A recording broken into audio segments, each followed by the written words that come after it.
Konnichiwa, Mina. This is the anime guy, and welcome to this episode of Afterthoughts, where I discuss my likes, dislikes, and favorite parts of Haganai. Now, what I like about this series, the animation. I thought the animation was good, but I preferred the animation for season 1. Not saying that the animation for the second season was bad, but I just preferred the animation for season 1. It's funny because when I saw the animation for season 2, I thought it was animated by a different animation studio, but both seasons of Haganai were animated by the same studio, so I was surprised. Did they have a lower budget for the second season, or were they just going for a new look? I don't know. I'm curious. But I preferred season 2 for the story. But even though I enjoyed season 1 for the animation, I thought the story was better in season 2. Because in my opinion, season 1 focused more on the comedy, and in season 2 they focused more on the characters, and we get character development, which is a good thing. The characters, I like all the characters in the series, but my favorite characters is Rika. After that last episode, and we see that argument between her and Kurika, I was like, yes, thank you, because that's how I was feeling at the time. So good on you, Rika, and that's why you are my favorite character of this series. My second favorite character of this series is Kate. Before that final episode of Haganai Next, she was my favorite character. I like her personality. She makes me laugh, and she surprised me. That one scene where Kurika walks in the bathroom and sees her naked, she doesn't flip out and kick the shit out of him. I was very surprised.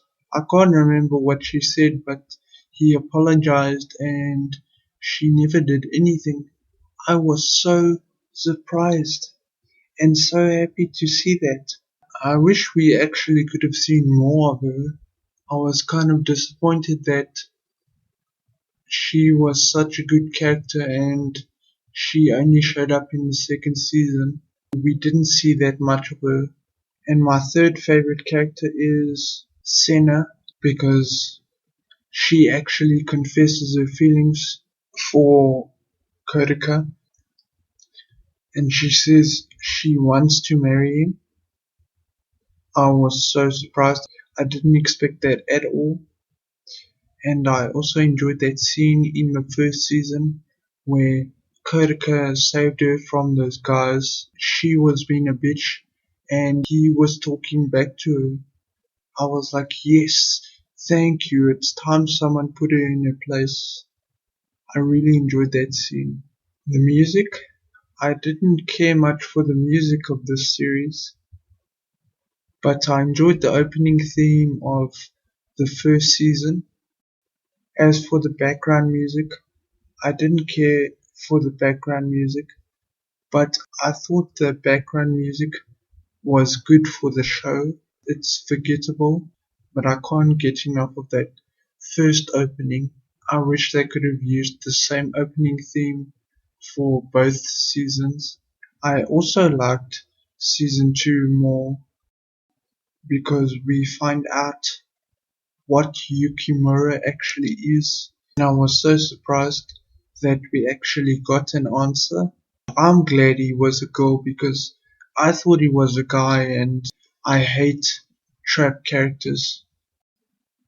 I also find it funny and weird at the same time that Yukimura is a girl but talks about wanting to become a man.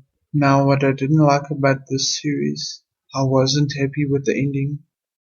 The part that pissed me off, we don't get an answer whether Kodaka wants to marry.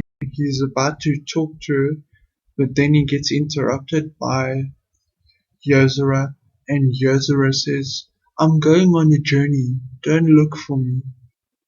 I was like, what? So, on the last episode, they leave it open for a third season, but I doubt that we're gonna get one. I'm even surprised that we got a second season. And Kodaka knows that all these girls like him. He's not honest with them. No, I don't want a girlfriend. Or yes, I like you. Or no, I don't like you. And that's what I hate about his character. I just wish he was honest and would say, Yozora, I like you. Or I don't like you. Or Senna, I want to marry you. Or I don't want to marry you. Or even with Rika, I like you or I don't like you or I'm just not interested in anyone. But if they did that, no one would have a reason to read the manga in my opinion. So I'm guessing to find out if Senna actually get married and what happens to Yozora after the last episode, we'll have to read the manga, which is disappointing. I will definitely read the manga one of these days. I just don't know when. But I'm really upset that we have to read the manga. Couldn't they have given us a decent filler ending? Thank you for watching and until next time.